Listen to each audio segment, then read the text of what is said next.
नमस्कार। आज सुबह की बड़ी खबरों में आपका स्वागत है। मैं हूं सागर और आप देख रहे हैं लाइफलाइन रिपोर्टिंग।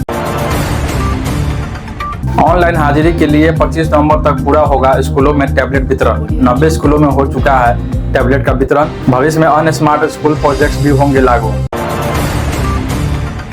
ग्रामीण टोलों को सड़क से जोड़ने के लिए लीज पर ली जाएगी जमीन। OPRMSC के तहत होगी सड़कों की साल भर मॉनिटरिंग। जूनियर इंजीनियरों का दिया जाएगा पेट्रोल भत्ता। बिहार में नई सरकार बनते ही अतिक्रमण हटाओ अभियान शुरू। अतिक्रमणकारियों को दी गई चेतावनी, समय पर अतिक्रमण नहीं हटाने पर लगेगा भारी जुर्माना। पुनौराधाम में 25 नवंबर को होगा श्री राम जानकी का भव्य विवाह। आज होगी पूजा मटकोर की विधि। अयोध्या से आने वाली श्री राम बारात यात्रा हो रहेगी मुख्य आकर्षण का केंद्र। अब संगठित अपराध की श्रेणी में आएंगे छोटे अपराध। इन मामलों को विशेष प्रतिवेदित कांड किया गया घोषित। रिपोर्टिंग और निगरानी होगी अनिवार्य। गाड़ी बेचने के बाद RC ट्रांसफर है अनिवार्य। खरीदार द्वारा गाड़ी के गलत इस्तेमाल से होता है बचाव। लोन के मामले में NOC भी जरूरी। भारतीय ब्लाइंड महिला टीम ने रचा इतिहास। नेपाल को 7 विकेट से हराकर मारी बाजी। फुला सरेन ने खेली नाबाद 44 रनों की पारी। चलिए अब बढ़ते हैं अब तक की 10 सबसे बड़ी खबरों के विस्तार की ओर से। बिहार LDC भर्ती के लिए आवेदन की आज है अंतिम तारीख। बिहार स्टाफ सिलेक्शन कमीशन यानी कि BSSC ने लोअर डिवीजन क्लर्क यानी कि LDC के 14,921 पदों पर भर्ती निकाली है। आवेदन की अंतिम तिथि 24 नवंबर यानी कि आज है। इसके लिए उम्मीदवार www.onlinebssc.com पर आवेदन कर सकते हैं। योग्यता 12वीं पास, हिंदी, स्टेनोग्राफी या टाइपिंग और कंप्यूटर ज्ञान है। उम्र सीमा 18 से 37 वर्ष है। आरक्षित वर्गों को छूट दी गई है। आवेदन शुल्क सभी वर्गों के लिए 100 है। चयन प्रक्रिया में प्रीलिम्स, मेंस और स्किल टेस्ट शामिल है। कट ऑफ अंक वर्ग अनुसार 32% से 40% तक है और वेतन 25,500 से 81,100 प्रति माह है। बता दें कि आवेदन ऑनलाइन रजिस्ट्रेशन, विवरण भरना, फीस जमा और फॉर्म सबमिट करके किया जा सकता है। पुनौराधाम में 25 नवंबर को होगा श्री राम जानकी का भव्य विवाह।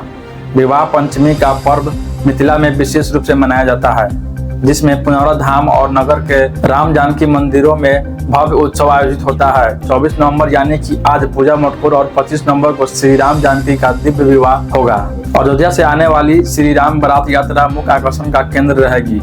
मंदिर न्यास समितियों ने आयोजन, सुरक्षा, सफाई, श्रद्धालुओं की सुविधा और सांस्कृतिक प्रस्तुतियों की विशेष तैयारियां की है। पूरे पुनौराधाम को आकर्षक लाइटिंग, हजारों दीप और सजावट से सजाया जाएगा और यह महोत्सव धार्मिकता और सांस्कृतिक भव्यता का संगम प्रस्तुत करेगा और पुनौराधाम की पहचान को नई ऊंचाई देगा। ऑनलाइन हाजिरी के लिए 25 नवंबर तक पूरा होगा स्कूलों में टैबलेट का वितरण। बिहार सरकार ने राज्य के सरकारी स्कूलों में डिजिटल उपस्थिति प्रणाली यानी कि ऑनलाइन अटेंडेंस सिस्टम लागू करने की पहल की है। इसके तहत बच्चों और शिक्षकों की हाजिरी ऑनलाइन दर्ज होगी। प्रखंड स्तर पर 90 स्कूलों में टैबलेट वितरित कर दिए गए हैं। शेष 24 व 25 नवंबर तक पूरे किए जाएंगे। प्रत्येक टैबलेट में ई शिक्षा कोष सहित जरूरी ऐप पहले से इंस्टॉल होंगे और छेड़छाड़ रोकने के लिए IMEI नंबर के साथ रिकॉर्ड रखा जाएगा। इस प्रणाली से रियल टाइम मॉनिटरिंग, ड्रॉप नियंत्रण, शिक्षक उपस्थिति में पारदर्शिता और शैक्षिक प्रदर्शन सुधारना संभव होगा। भविष्य में अन्य स्मार्ट स्कूल प्रोजेक्ट्स भी लागू किए जाएंगे। ग्रामीण टोलों को सड़क से जोड़ने के लिए लीज पर ली जाएगी जमीन। बिहार सरकार ने उन ग्रामीण टोलों को सड़क से जोड़ने के लिए जमीन लीज पर लेने की योजना बनाई है जहां पक्की सड़क नहीं है। मुख्यमंत्री ग्राम संपर्क योजना GTSNY और PMGSY से अब तक राज्य के अधिकांश बसावटें सड़कों से जुड़ी है। वर्ष 2023 में 13,814 बसावटों के लिए 16,652 किलोमीटर नई सड़क बनाना है। OPMRC के तहत सड़कों की साल भर मॉनिटरिंग और जूनियर इंजीनियरों को पेट्रोल भत्ता भी दिया जाएगा। पंचायत भवन मिनी सचिवालय में विकसित किए जा रहे पंचायत योजनाओं की पारदर्शिता के लिए राजनीतिक दलों की कमेटी बनाई जाएगी। अब संगठित अपराध की श्रेणी में आएंगे छोटे अपराध। गृह मंत्री सोमनाथ चौधरी और DGP विनय कुमार ने बिहार में अपराध नियंत्रण का नया समीकरण बनाया है। DGP ने संगठित अपराध की परिभाषा बदल दी, जिसमें अब छोटे अपराध जैसे कि चोरी, झपटमारी, जालसाजी, अवैध टिकट बिक्री, जुआ, सट्टा, प्रश्न पत्र बिक्री भी शामिल होंगे। इन सभी मामलों को विशेष प्रतिवेदित कांड घोषित किया गया है, जिसमें रिपोर्टिंग और निगरानी अनिवार्य होगी। 2 या अधिक लोग लगातार अपराध में शामिल हो उन्हें संगठित अपराधी माना जाएगा। डीजीपी ने एसएसपी और एसपी को सख्त आदेश दिए हैं। अपराधियों को अब कोई राहत नहीं, नेटवर्क तुरंत काटा जाएगा। सरकारी भवनों की गुणवत्ता पर थर्ड पार्टी जांच अनिवार्य। चुनाव समाप्त होने के बाद सरकारी विभाग अब सक्रिय हो गए हैं, जिसमें भवन निर्माण विभाग ने भी कदम उठाए हैं। विभाग ने निर्णय लिया है कि प्रदेश में बन रहे सरकारी भवनों की गुणवत्ता की थर्ड पार्टी जांच अनिवार्य होगी। जांच पूरी होने और रिपोर्ट संतोषजनक पाए जाने के बाद ही निर्माण कंपनियों को भुगतान किया जाएगा।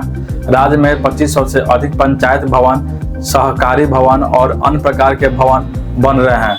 विभाग ने नए निर्देश दिए हैं कि ढलाई में उपयोग होने वाली सामग्री की जांच केंद्रीय प्रयोगशाला पटना में होगी और सभी निर्माण कार्यों की थर्ड पार्टी जांच कड़ाई से कराई जाएगी। गंगा पथ पर चलने वाली डबल डेकर बस बनी पर्यटकों की पहली पसंद। पटना में बिहार राज्य पर्यटन विकास निगम ने जेपी गंगा पथ पर डबल डेकर बस सेवा शुरू की है, जो दीघा घाट से कंगना घाट तक पर्यटकों को ले जाती है। सितंबर से अब तक 2200 से अधिक लोग यात्रा कर चुके हैं और 2,14,900 का राजस्व मिला है।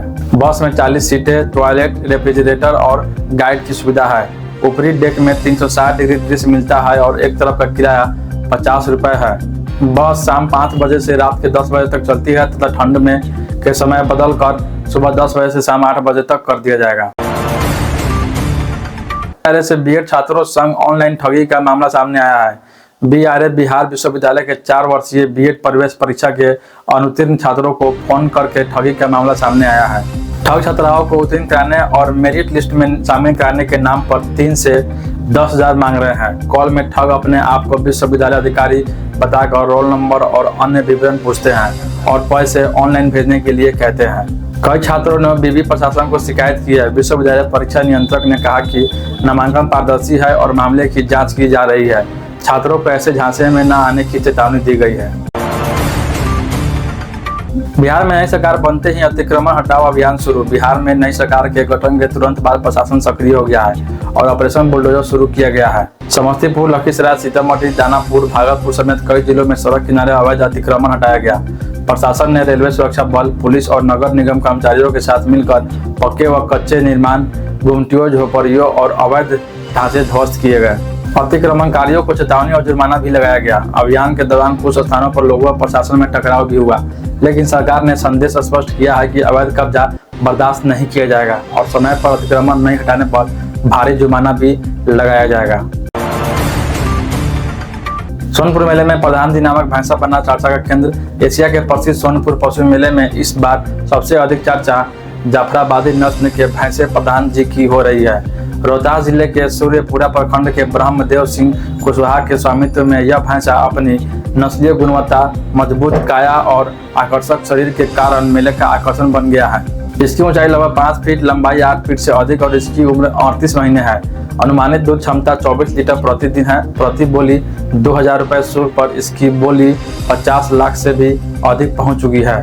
प्रधान जी का प्रदर्शन पशुपालक, पर्यटक और सोशल मीडिया पर भी वायरल हो रहा है।